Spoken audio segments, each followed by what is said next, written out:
आठवां दिन महागौरी। माँ दुर्गा जी की आठवीं शक्ति का नाम महागौरी है। दुर्गा पूजा के आठवें दिन महागौरी की उपासना का विधान है। इनकी शक्ति अमोघ और सघन फलदायिनी है। उनकी उपासना से भक्तों के सभी कलमश धुल जाते हैं। 13वां अध्याय, राधा सूरत और वैश्य को देवी का वरदान। ऋषि बोले, हे राजन, इस प्रकार मैंने देवी जी का उत्तम महात्म्य तुम्हें कर सुनाया। जिसने इस जगत को धारण कर रखा है, वह देवी इस प्रकार के प्रभाव वाली है।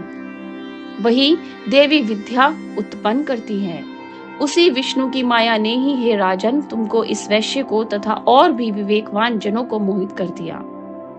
यह पहले भी मोहित थे, फिर आगे भी मोहित होंगे। इसलिए हे महाराज, तुम उसी परमेश्वरी की शरण में जाओ, क्योंकि वही देवी आराधना करने पर मनुष्य को भोग एवं मोक्षादि प्रदान किया करती है। मार्कंडेय ऋषि बोले, क्रोष्टिकु जी, इस प्रकार ऋषि की बात सुनकर राजा सूरत ने उत्तम व्रतधारी महाभाग मेधा ऋषि को प्रणाम किया तथा ममता और राज्य आदि के हरण से दुखी होकर तत्काल ही वे राजा तप करने चला गया। वह वैश्य भी नदी के समीप जाकर भगवती के दर्शनार्थ देवी के सूक्त का जप करने लगा। फिर राजा तथा वैश्य दोनों नदी के समीप मुक्तिका से देवी की मूर्ति बनाकर प्रतिदिन पुष्प, धूप और हवन तर्पण आदि से धीरे धीरे थोड़ा आहार करते हुए निराहार होकर एकाग्रता से देवी जी में मन लगाकर एकचित्त होकर कि देवी जी की आराधना करने लगे। उन दोनों ने बलि प्रदान के समय अपने अंगों के रिधुर का पोषण किया। इसी प्रकार संयम पूर्वक 3 वर्ष प्रयत्न आराधना करते रहे।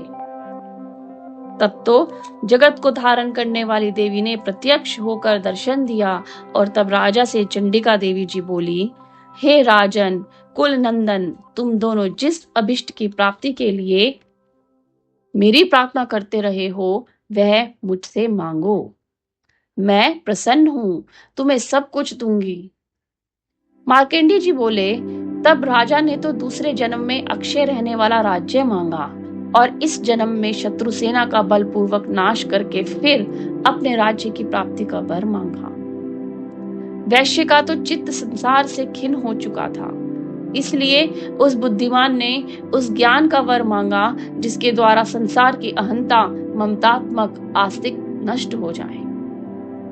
देवी बोली, हे राजन, थोड़े दिनों तक तुम अपना राज्य पालोगे। कठिनता के बिना ही अपने शत्रु का नाश करोगे। वहीं पर तुम्हारा राज्य स्थिर हो जाएगा। फिर देहांत होने पर सूर्यदेव के अंश द्वारा जन्म पाकर इस पृथ्वी पर आप सार्वजनिक नाम के मनु होंगे। हे श्रेष्ठ वैश्य, तुमने तो उत्तम वर मांग लिया। मैं उस वर को जरूर दूंगी। मोक्ष प्राप्ति के लिए तुम्हें उस ज्ञान की प्राप्ति होगी। मार्कंडेय जी बोले, इस प्रकार देवी जी ने उन्हें अभिलाषित वर दिए। फिर उन दोनों की भक्ति पूर्वक की हुई स्तुति से प्रसन्न होकर देवी तत्काल ही अंतर्धान हो गई। इस प्रकार वह क्षत्रिय श्रेष्ठ सूरत देवी से वर पाकर फिर सूर्य से संपन्न होकर सावर्णीय नामक मनु हो गया। माता की इस स्तुति का पाठ सभी प्रकार के दुख, कष्ट एवं भय का नाश करने वाला तथा रिद्धि सिद्धि और मोक्ष प्रदायक है। जय माता दी।